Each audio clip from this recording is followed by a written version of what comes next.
The art of communication. For some, communication comes naturally, such as motivational speakers with their dynamic voices, their rousing enthusiasm, and their revelry for helping others. Then there's the mother who speaks to her hurting child, saying, it's okay, honey. It's okay, honey. Mommy will make it better. Or a husband to his wife, using flowers, jewelry, or his own words, which we women love best, as he says, I love you more than you will ever know. For others, communication can be a nerve-wracking thing, and it doesn't come so naturally. Imagine a teenage boy asking the girl he likes out on a date. A new intern prepping to brief his or her new boss. Or a member of Toastmasters preparing to give his or her first speech, a speech that he or she has never given because this is the first speech in his or her life, ever. So think about it. There is an art to be mastered when it comes to the skill of communication. How to say it, how you choose to say it, and how it is interpreted all have a significant effect upon how you will live your life and how others will live their lives. How you choose to communicate can move others to act. It can move others to not act. It can draw people to you, or it can push them away. Today I will discuss what I have personally observed to be important components in regards to the art of communication. I've noticed that I'm very sensitive when it comes to the tone of voices, to understanding the intent behind certain messages. And I look at body language and facial expressions.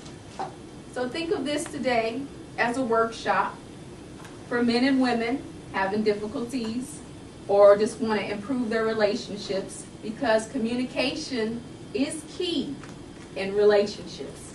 I'm learning that the hard way.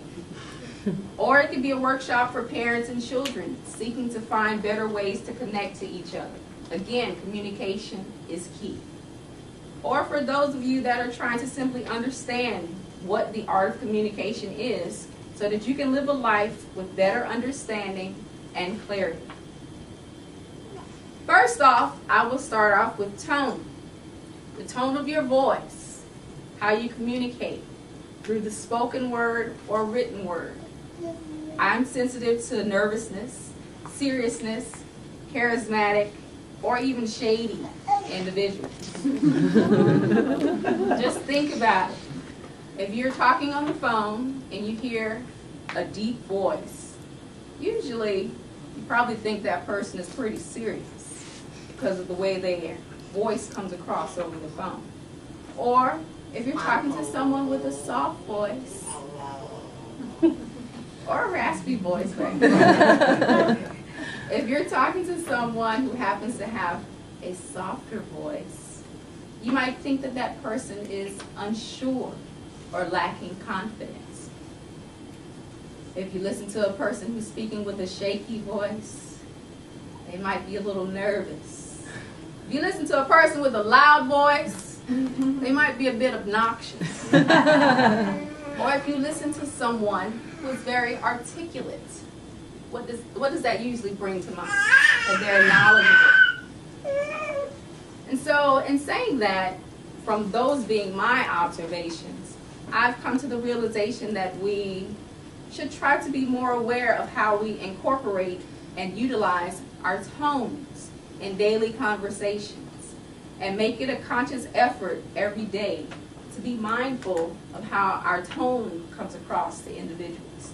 For example, soft-spoken words from a parent can show concern for a troubled child. An articulate worker can project confidence and competence to his or her boss.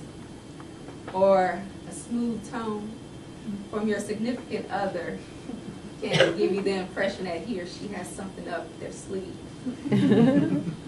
But overall, tone is a tool to be utilized at every opportunity we have to communicate. Next, I will cover intent, often used in the spoken or written forms of communication. Again, this is a big area of misunderstanding for men and women. Questions may be asked the wrong way. Answers may be given without much thought to their initial interpretation, or so many of us may think.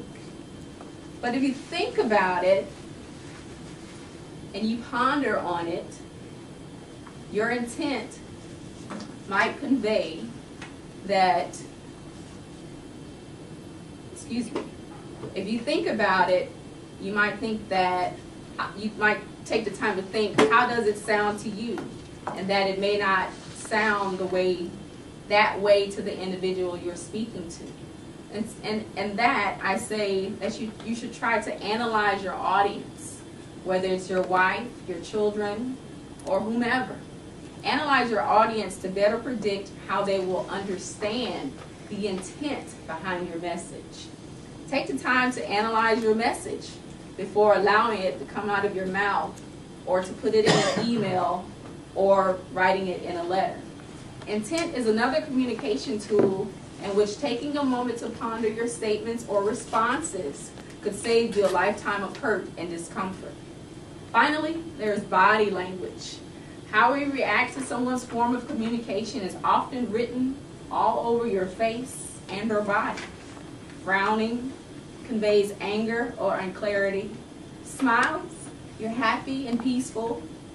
Crossed arms usually means you're defensive, or not even looking at the individual that you're supposed to be having a conversation with. Kind of shows that you're not interested.